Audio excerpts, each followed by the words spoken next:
할렐루야, 사랑하는 성도님 여러분, 10월 18일 화요일 아까베 시간이 돌아왔습니다. 오늘은 사무엘하 18장 1절부터 18절의 말씀을 근거로 함께 은혜를 나누도록 하겠습니다. 다윗의 군대와 압살롬의 군대의 전쟁이 시작되었습니다. 다윗의 군대의 출전을 위해서 다윗은 이제 준비를 하기 시작하는데요. 1절을 보면 다윗은 자기와 함께 있는 백성들의 수를 계수한 뒤 그들을 위해 천부장과 백부장을 임명했습니다. 그리고 2절에 나오는 것처럼 백성을 3개의 부대로 나누어서 요압과 아비새 그리고 가드 사람 이때의 지휘를 받게 했습니다. 여기서 가드 사람 이때는 블레셋 사람으로 이스라엘의 원수와 같은 원래 사람이었는데, 그런데 그가 다윗의 모습에서 감동을 받아서 모든 권한과 특권을 버리고 다윗 편에 선 사람입니다. 특별히 다윗이 실각을 했을 때에 블레셋에 돌아갈 수도 있었겠지만 다윗의 호의를 자처할 만큼 다윗에게 신의를 지켰죠. 이렇게 사람의 마음을 얻는 다윗에게는 장점이 있었습니다. 다윗은 3명의 지휘관에게 군대를 지휘하게 했지만 자기도 전쟁에 참여하겠다라고 의사를 밝혔는데요. 왜냐하면 고대에서 왕들은 전쟁을 직접 이끌어야 될 책임이 있다라고 생각을 했기 때문입니다. 그러자 3절에 나오는 것처럼 신하들이 다윗의 출전을 만류하죠. 왜냐하면 이 전쟁의 목적은 왕을 죽이는 것이기 때문입니다. 마치 장기처럼 왕을 죽여야 승리하는 전쟁이기 때문입니다.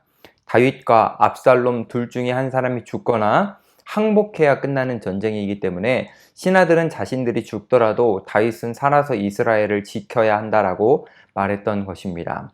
즉 이는 다윗의 생명을 아껴서라기보다는 나라를 지키기 위한 신하들의 의견이었습니다. 그래서 다윗은 4절에 나오는 것처럼 신하들의 제안을 받아들였습니다. 그리고 이제 조직된 군대는 출전하려고 했습니다. 이때 다윗은 모든 백성들이 듣는 가운데 군대의 지휘관들에게 명령을 합니다. 그것이 5절인데요. 함께 볼게요. 왕이 요압과 아비새와 이때에게 명령하여 이르되 나를 위하여 젊은 압살롬을 너그러이 대우하라 하니 왕이 압살롬을 위하여 모든 군 지휘관에게 명령할 때에 백성들이 다 들으니라. 다윗은 압살롬을 너그러이 대우하라고 명령을 했는데 이것은 압살롬을 죽이지 말고 지켜달라는 것이었습니다. 생각해보면 지금 다윗의 군대는 압살롬을 죽이러 가는 것입니다. 적을 죽이는 것이 군인들이 해야 될 일이기 때문입니다. 그런데 다윗은 싸우기는 하지만 죽이지 말아달라고 하는 겁니다. 이것은 봐주면서 싸우라는 것이고, 이것은 다윗의 군대가 죽게 될 수 있는 너무나도 위험한 명령이었습니다. 그러나 다윗 입장에서는 나라와 국민도 소중하지만 자기의 자식도 소중했기 때문에 어느 하나도 잃어버릴 수 없어서 이러한 한계가 분명히 있는 명령을 한 것입니다. 이 명령을 받은 다윗의 군대는 출정하여 전쟁을 시작했습니다. 6절에 나오는 것처럼 에브라임 수풀에서 전쟁이 격화되면서 7절에 나오는 것처럼 다윗의 군대가 승리를 하게 됐습니다. 그런데 이때 전사자가 많이 나왔습니다. 놀라운 것은 8절에 나오는 것처럼 칼에 죽은 사람보다 수풀에서 죽은 자가 더 많다는 것입니다. 이것은 다윗의 군대가 숲을 이용한 전략으로 전쟁에 임했다라고 해석할 수 있습니다. 예를 들어서 길 옆에 있는 나란히 자라는 그런 나무들을 미리 베어놓고 그 길로 압살롬의 병사들을 유인하여서 나무를 넘어뜨려서 죽게 했거나 아니면 숲으로 유인해서 숲에 불을 지르는 작전으로 죽게 했을 수도 있습니다. 또 하나의 다른 해석은 다윗의 군대가 강하게 밀고 나가서 이 압살롬의 군대가 뒤로 도망치면서 한꺼번에 숲에서 밀려서 압사당한 것도 이해할 수 있습니다. 요즘 시대의 축구장이나 어떤 공간에서 사람이 많이 몰리면 사람이 깔려 죽는 경우도 있기 때문입니다. 어떤 해석이 됐든지 간에 하나님은 다윗의 군대가 이기도록 힘을 실어 주셨습니다. 하나님께서 다윗의 군대가 이기게 해주시자 숲에서 많은 군대가 죽은 것보다 더 놀라운 일이 일어나는데 그 일이 어떤 일이냐면 9절입니다. 압살롬이 다윗의 부하들과 마주치니라. 압살롬이 노새를 탔는데 그 노새가 큰 상수리나무 번성한 가지 아래로 지날 때에 압살롬의 머리가 그 상수리 나무에 걸림에 그가 공중과 그 땅 사이에 달리고 그가 탔던 노새는 그 아래로 빠져나간지라. 압살롬은 패색에 짙은 그 전쟁의 모습을 보면서 피하기 위해서 홀로 가다가 큰 상수리 나무가지에 머리카락에 걸리게 되었고 그 사이에 타고 있던 노새가 빠져나가면서 결국 공중에 매달리는 신세가 되었습니다. 사실 압살롬을 나무에 매달리게 한 이 압살롬의 머리에 풍성한 숱은 그의 자랑이었습니다. 그런데 이제는 압살롬의 자랑거리가 그의 생명을 위협하는 도구가 된 것입니다. 압살롬의 인간적인 자랑거리가 그의 생명을 빼앗으려고 했던 것이죠. 생각해보면 왜 압살롬은 철모를 쓰지 않았을까요? 모자만 썼다면 머리가 나무에 걸리지 않았을 것입니다. 일반적으로 전쟁터에 나가는 군인의 기본이 머리를 지키기 위해서 모자를 쓰는 것인데 압살롬은 쓰지 않았던 것 같습니다. 이는 아마도 자신의 머리를 자랑하려고 했던 것 같습니다. 결국 자랑하려 했던 머리로 인해 그는 죽게 된 것이죠. 압살롬이 자랑스러워했던 그 머리카락으로 인해 압살롬은 죽게 된 것입니다. 그리고 또 하나, 그가 자랑했던 왕권의 상징인 나귀. 그 나귀는 압살롬을 두고 홀로 떠나버렸습니다. 그에게 자랑스러운 것이 이제는 그를 비참한 인생으로 만들어 버렸습니다. 아마도 압살롬은 이렇게 될 줄은 생각도 못했을 것입니다. 그런데 성도님 여러분, 이게 바로 인생입니다. 인간은 자신의 자랑거리로 인해 만족하고 살지만 그 자랑이 하나님보다 앞서는 순간 그 자랑이 독이 되어서 생명을 위협합니다. 그 자랑이 돈이든지 명예이든지 인간관계이든지 상관없이 그 자랑을 내세우고 살아가다 보면 그 자랑으로 인해 비참한 결말을 맞이하게 되는 것이죠. 10절을 보시면 다윗의 군사 병사 한 명이 압살롬의 모습을 발견합니다. 그리고 요압에게 가서 보고를 합니다. 그러자 요압은 11절에 나오는 것처럼 그 병사를 향해 왜 그 자리에서 압살롬을 죽이지 않았냐고 물어봤습니다. 그러면서 지금이라도 압살롬을 죽인다면 은 10개와 허리띠 하나를 보상으로 주겠다라고 말을 합니다. 이에 병사는 이런 식으로 답을 하죠. 12절 말씀을 함께 볼게요. 그 사람이 요압에게 대답하되 내가 내 손에 은 1000개를 받는다 할지라도 나는 왕의 아들에게 손을 대지 아니하겠나이다. 우리가 들었거니와 왕이 당신과 아비새와 이때에게 명령하여 이르시기를 삼가 누구든지 젊은 압살롬을 해하지 말라 하셨나이다 라고 고백을 합니다. 병사는 은 1000개를 주어도 왕의 아들에게 손대지 않을 것이라고 합니다. 왜냐하면 왕이 압살롬의 목숨을 살려주라고 명령했기 때문입니다. 그 병사는 오히려 요압에게 다윗의 명령을 상기시키면서 은 1000개보다도 중요한 것은 다윗의 명령이라고 말했습니다. 그는 다윗의 명령을 충성스럽게 충실하게 지키는 인물이었죠. 특별히 그는 13절에 나오는 것처럼 자신은 반역자가 될 수 없다라고 말을 합니다. 만일 자신이 돈이 탐이 나서 압살롬을 죽인다 하더라도 다윗은 이 모든 사실을 알게 될 것이고 그러면 자신도 죽게 될 것이라는 것입니다. 그렇게 자신은 절대 압살롬을 죽일 수 없다라고 했습니다. 우리가 사는 세상에서 토사구팽이라는 말이 있습니다. 필요할 때는 사람을 잘 구슬려서 쓰다가 얼마 지나서 사용 가치가 없어지면 버리는 것을 토사구팽이라고 하죠. 이 병사는 자신이 토사구팽될 것을 인지했습니다. 그래서 과감하게 물질이 주어지는 일이라 하더라도 욕심내지 않았던 것이죠. 그런데 생각보다 우리 시대에 많은 사람들이 이 토사구팽을 인지하지 못합니다. 그래서 욕심을 내어 물질을 추구하고 욕심을 내어 인간관계를 형성합니다. 그런데 그런 것들은 인간을 지켜주지 못합니다.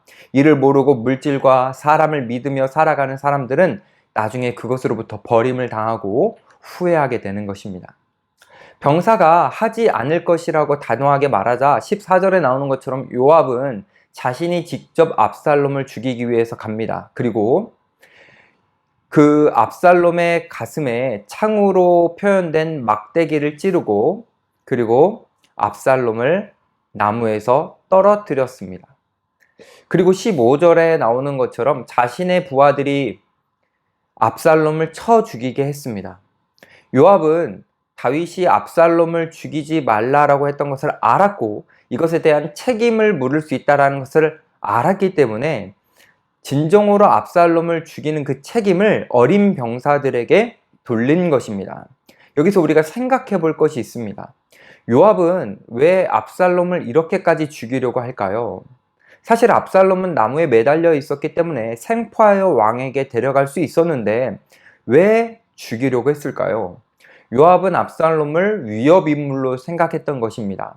압살롬이 왕이 되면 자신은 실각되거나 죽임을 당할 수 있을 것이라 생각을 했죠. 즉, 압살롬이 살아있으면 자신의 높은 지위를 위태롭게 할 것이기 때문에 어떻게든 압살롬을 죽이려고 한 것입니다. 요압의 마음에는 다윗의 명령이 중요하지 않습니다. 다윗이 마음이 중요하지 않습니다. 그저 자신의 이익이 중요했을 뿐이죠. 16절을 보면 요압은 나팔을 불어 전쟁을 끝냅니다. 그래서 표면적으로 보면 전쟁을 끝냈기 때문에 인명피해를 줄인 요압은 전쟁의 영웅입니다. 그런 면에서 보면 요압은 다윗에게 가장 든든한 신하이기도 하죠. 하지만 사실은 자기 이익을 생각하고 거짓된 행동을 하기 때문에 다윗이 가장 믿을 수 없는 신하이기도 했습니다. 우리로 적용해 보면 우리는 하나님의 일을 합니다. 그래서 표면적으로는 하나님의 든든한 동역자처럼 보일 수 있습니다. 하지만 우리가 우리의 이익을 추구하고 주님보다 우리의 안위를 더 많이 생각한다면 우리는 주님 앞에 믿을 수 없는 동역자가 될 수 있는 것입니다. 17절을 보면 요압의 부하들이 압살롬의 시체를 구덩이에 던지고 돌로 덮었습니다. 그들은 압살롬을 위해 비석 하나 세워주지 않았습니다. 그래서 세월이 지나면 이 무덤은 누구의 무덤인지도 모를 수 있고 시간이 더 흐르면 무덤이라는 것도 잊혀지게 될 것입니다. 결국 압살롬은 비참한 최후를 맞이하게 된 것이죠. 그런데 이런 비참한 최후를 압살롬은 예상했던 것 같습니다. 그래서 18절에 나오는 것처럼 그는 자기 비석을 미리 만들었습니다. 그런데 사실 그가 비참한 최후를 맞이하는 것은 이 압살롬만 예상할 수 있는 문제가 아니고 하나님을 아는 사람이라면 누구든지 예상할 수 있는 일이었습니다. 왜냐하면 압살롬은 하나님을 향해서 거역하고 반역했기 때문입니다. 생각해보면 압살롬은 암논을 죽인 살인자입니다. 당시 살인자는 자신이 죽은 듯 철저하게 은둔 생활을 해야 합니다. 고의적인 살인이 아닐 경우 도피성으로 피해서 제사장이 죽을 때까지 성 안에서만 살아야 합니다. 죄를 지은 사람은 하나님 앞에서 자기가 죽었다라고 생각하고 하나님이 허락하신 범위 안에서만 겸손하게 살아야 합니다. 그러면 하나님께서 긍휼히 여겨주셔서 재기할 수 있는 기회를 주시죠. 그런데 압살롬은 자신이 죄인이라는 것을 잊고 교만하게 행동했습니다. 그래서 그의 비참한 최후는 당연히 예상되는 일이었죠. 오늘 말씀을 정리해 봅니다. 오늘 말씀을 통해서 볼 때 지혜롭게 사는 것은 무엇일까요? 압살롬처럼 영광의 자리를 꿈꾸며 사는 것이 지혜가 아닙니다. 요압처럼 자기 이익을 챙기며 높은 자리를 사수하는 것이 지혜가 아닙니다. 진정한 지혜는 자신이 죄인인 것을 깨닫고 하나님이 자신에게 허락해 주신 범위 안에서 겸손하게 사는 것입니다. 마치 압살롬을 죽이지 않겠다고 결단한 병사처럼 돈보다 왕의 명령을 중요시 여기면서 살아가는 것이 지혜입니다. 때론 왕의 명령이 압살롬을 죽여야 하는 전쟁에서 압살롬을 죽이지 말라는 명령처럼 너무나 어려운 명령일 수 있습니다. 그렇더라도 하나님께서 압살롬을 나무 위에 매달리게 하신 것처럼 하나님께서 도우실 것을 믿음으로 우리는 순종해야 합니다. 사랑하는 성도님 여러분, 우리 모두 오늘 우리에게 주어진 우리의 왕이신 주님의 명령이 무엇인지를 생각해보고 그 왕의 명령에 순종하여서 우리의 마지막이 소망되어지고 우리의 마지막이 아름다울 수 있기를 간절히 소망합니다. 기도하겠습니다. 사랑이신 하나님 감사합니다. 오늘 말씀을 통해서 우리를 돌아보게 하시니 감사합니다. 우리가 진정으로 지혜롭다고 여겨야 할 것은 이 땅에서 영광을 추구하고 그 영광된 자리를 사수하는 것이 아니라 우리에게 명령하신 왕의 명령을 순종하는 것임을 깨닫게 하시니 감사합니다. 우리에게 주어진 하나님이 우리를 금으로 그어주신 그 범위 내에서 겸손하게 살아가게 하여 주시고, 특별히 우리에게 주신 하나님의 명령이 무엇인지를 철저하게 깨달아 하나님 앞에 선 든든한 동역자로 살아갈 수 있도록 도와주시옵소서. 오늘 우리의 삶이 주님 앞에 드려질 수 있도록 각자의 자리에서 신실하게 살아내는 하나님의 백성들이 되게 하여 주시옵소서. 감사드리며 예수님의 이름으로 기도드립니다. 아멘. 오늘도 말씀으로 승리하시기를 소망합니다. 감사합니다.